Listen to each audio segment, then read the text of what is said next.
पिछली कक्षाओं में हमने ये पढ़ा कि किस तरह से प्राणी का दैहिक आधार उसके व्यवहार को निर्धारित करता है। वो दैहिक आधार जिसका नर्वस सिस्टम एक बहुत ही महत्वपूर्ण और अहम हिस्सा है। हम सभी जान चुके हैं कि नर्वस सिस्टम हमारा विशेषीकृत सेल्स से बनता है, जिन्हें हम न्यूरॉन्स या स्नायु कहते हैं।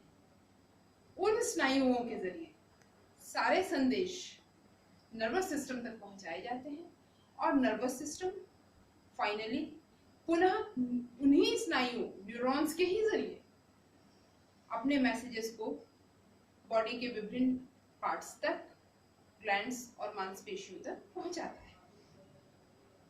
न्यूरॉन्स में सवाल उठता है कि ये जो संवेदनाएं हैं न्यूरॉन्स द्वारा किस तरह से संचरित होती है, किस तरह से आगे बढ़ाई जाती है, क्योंकि हम जानते हैं न्यूरॉन्स ही वो कैरियर्स हैं जो हमारे संवेदनाओं को ढोकर नर्वस सिस्टम तक लेकर के जाते हैं।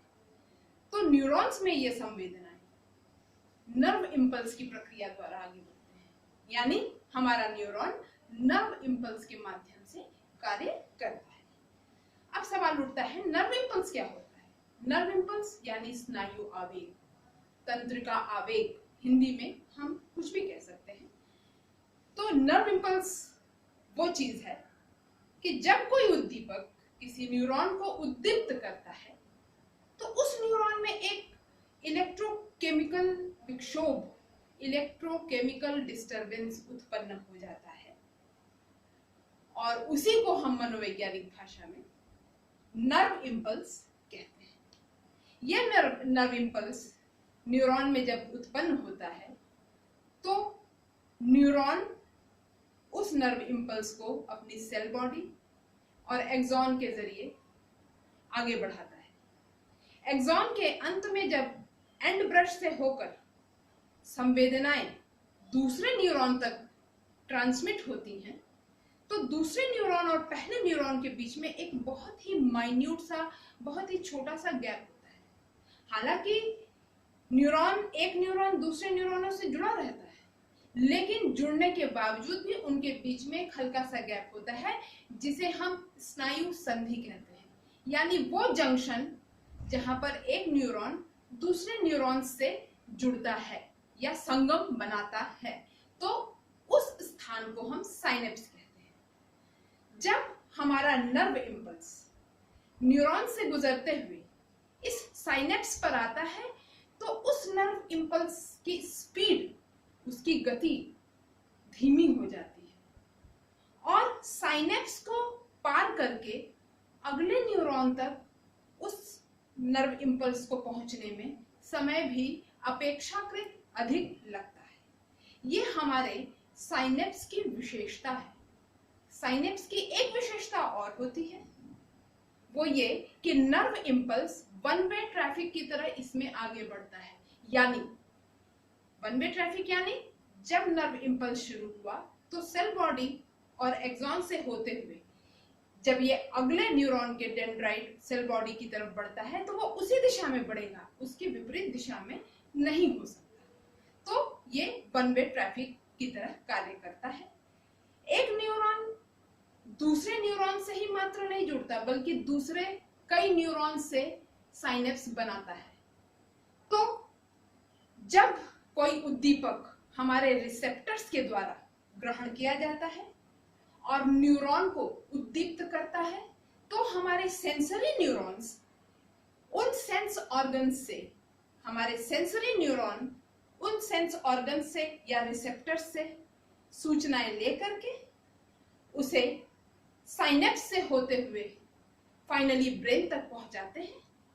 ब्रेन उन इंफॉर्मेशन की प्रोसेसिंग करता है और अपना संदेश पुनः मोटर न्यूरॉन्स के जरिए इफेक्टर्स तक पहुंचाता है। अब सवाल उठता है कि रिसेप्टर्स क्या होते हैं, इफेक्टर्स क्या होते हैं? रिसेप्टर्स वो अंग होते हैं, रिसेप्टर्स यानी हिंदी में संग्राहक अंग, वो अंग होते हैं जो कि संवेगों को ग्रहण करते हैं, जैसे आंख, नाक, कान, जीभ, त्वचा। ये हमारे 5 सेंस ऑर्गन्स हैं, इन्हें ही रिसेप्टर्स कहते हैं। रिसेप्टर्स को उसके कार्य के हिसाब से कुल 7 भागों में बांटा गया है। पहला है थर्मल रिसेप्टर या तापीय संग्राहक। ये सर्दी और गर्मी की से संबंधित संवेदनाओं को ग्रहण करते हैं। ये हमारी त्वचा में स्थित होते हैं। दूसरा यांत्रिक संग्राहक, ये दबाव से संबंधित संवेदनाओं को ग्रहण करते हैं और ये हमारी कान और त्वचा में स्थित होते हैं। तीसरा रासायनिक संग्राहक, ये हमारे स्वाद और गंध से संबंधित संवेदनाओं को ग्रहण करते हैं और ये हमारी जिह्वा में और नाक में स्थित होते हैं। प्रकाश या चित्र संग्राहक, ये हमारे नेत्रों में स्थित होते हैं क्योंकि ये रंग और दृष्टि से संबंधित संवेदनाओं को ग्रहण करते हैं। पांचवा बाह्य संग्राहक। बाह्य संग्राहक बिना स्पर्श हुए, बिना त्वचा के संपर्क में आए ही संवेदनाओं को ग्रहण करते हैं। ये बाह्य संग्राहक हमारे नाक, कान और आंख में स्थित होते हैं। छठा मध्य संग्राहक। ये मध्य संग्राहक शारीरिक परिवर्तनों से संबंधित संवेदनाओं को ग्रहण करते हैं और ये हमारे जोड़ों में तथा मांसपेशियों में स्थित होते हैं। और आखिरी है आंतरिक ग्राहक। ये आंतरिक ग्राहक हमारे शरीर की आंतरिक क्रियाओं से संबंधित संवेदनाओं को ग्रहण करते हैं, हमारे आंत और हमारे आमाशय की दीवारों पर स्थित होते हैं। तो ये हमारे रिसेप्टर्स हैं जिनके द्वारा हमारे सेंसरी न्यूरॉन्स संवेदनाओं को लेकर के साइनेप्स से होते हुए नर्व इंपल्स की प्रक्रिया द्वारा ब्रेन तक पहुंच जाते हैं। ब्रेन उन संवेदनाओं की प्रोसेसिंग करके मोटर न्यूरॉन्स के द्वारा पुनः साइनेप्सेस को क्रॉस करते हुए हमारे इफेक्टर्स यानी मसल्स और ग्लैंड्स तक अपने मैसेजेस को भेजता है, जिसके आधार पर प्राणी अपनी प्रतिक्रिया और व्यवहार करता है।